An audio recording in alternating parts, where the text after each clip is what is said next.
நிறைய பேர் கமெண்ட்ஸ்ல லைவா கேக்குறீங்க, உங்களுக்கு பின்னணியில் யார் இருக்கிறார்கள், பின்னணியில் யார் இருக்கிறாள்னா காட்டுறேன் பாத்துக்கோங்க. பரமசிவனும் பரமசிவ சக்தியும் தான் இருக்காங்க. அப்பா காட்டுப்பா எனக்கு பின்னணியில் யார் இருக்காங்கன்னு.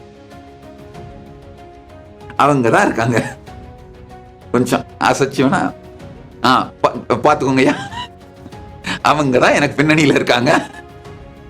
அவங்க தான் இது அத்தனையும் என் மூலமா நடத்துறாங்கய்யா.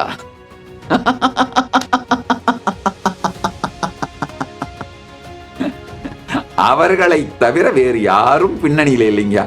அவர்களும் அவர்களுடைய வெளிப்பாடுகள், விநாயகர், முருகன், வெங்கடேஸ்வரன், அவர்களுடைய வெளிப்பாடுகளான எல்லா தெய்வங்களும் அவர்கள் தான் எங்க பின்னாடி இருக்காங்கய்யா.